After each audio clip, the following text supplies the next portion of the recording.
Looking to trade the noise for some peace? Welcome to Ridge Runner Days. Hi folks, welcome to the channel.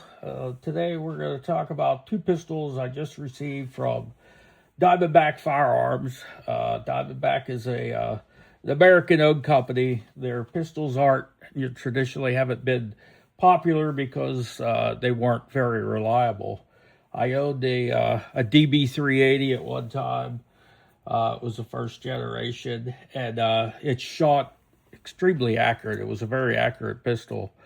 It could easily hold 6-inch groups at 25 yards with it, which was pretty impressive, but it was totally unreliable.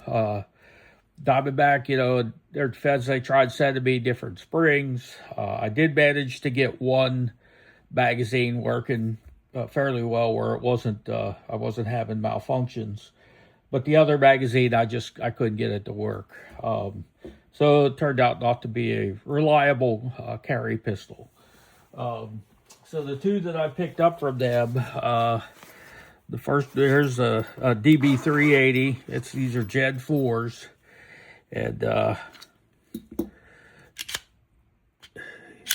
they're fairly small. They're considered pocket pistols. Even the DB9 now is considered a pocket pistol.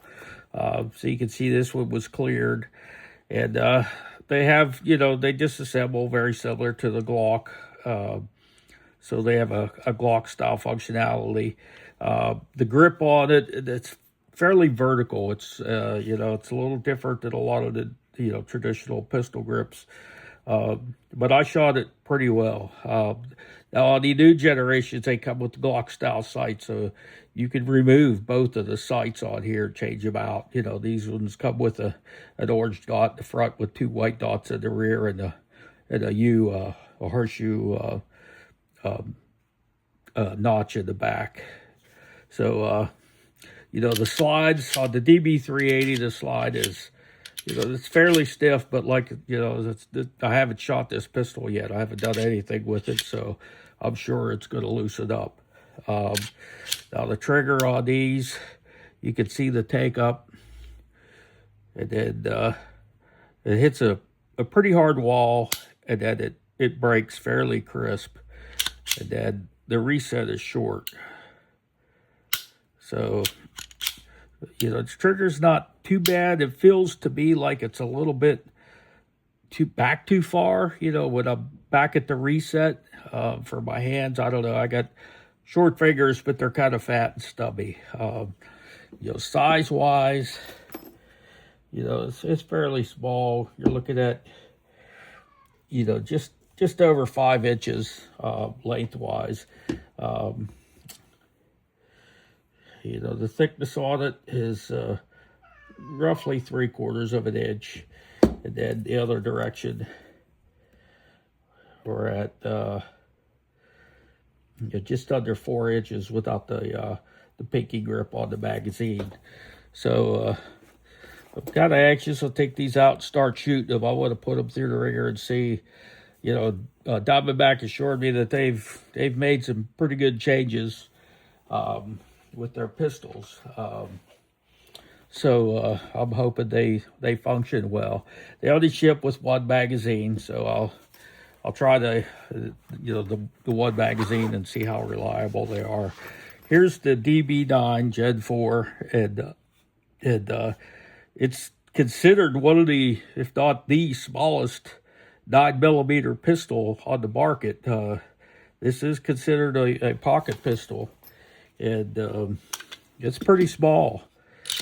So make sure it's clear. So it's pretty much the same, everything's pretty much the same. It's just a bigger pistol, 9mm.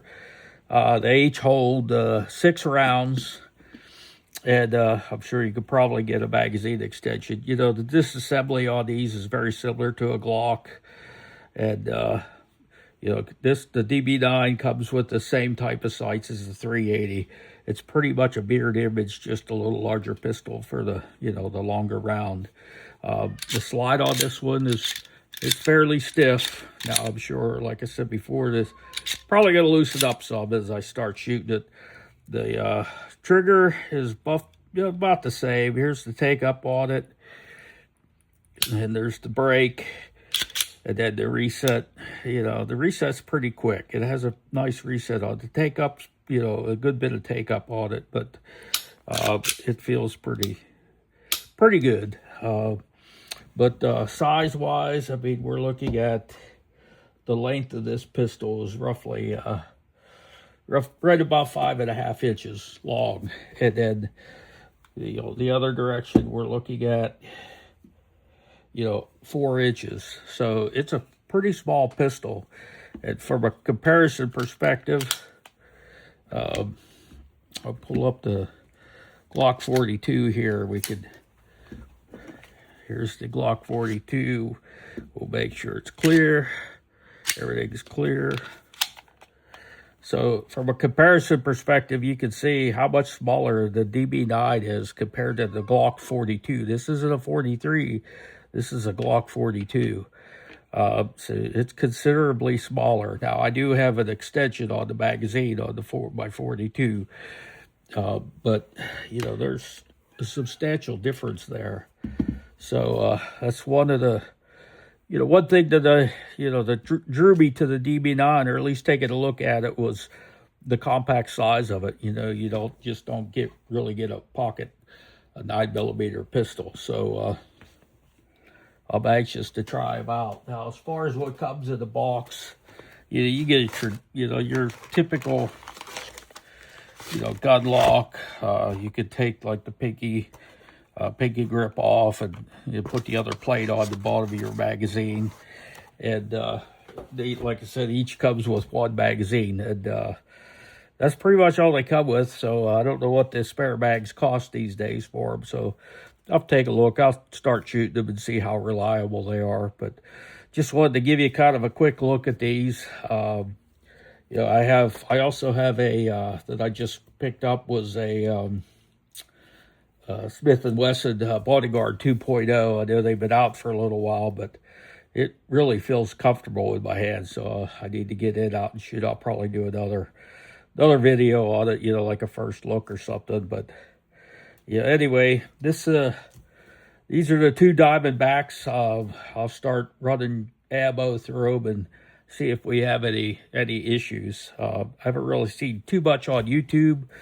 They're not really that popular because of the reputation for being unreliable, but we'll see. Now, I paid for these pistols. I bought them directly from Diamondback. They sent them to me right off the manufacturing line, and they did give me a discount, a military discount, but I paid for these, and I told them I'd be, giving my honest opinion on them. So stay tuned, for upcoming videos. I'll get these out to the range and start shooting them. And that'll be it for this one. So we'll see you on the next video. We'll see you next time at Ridge Runner Dave's.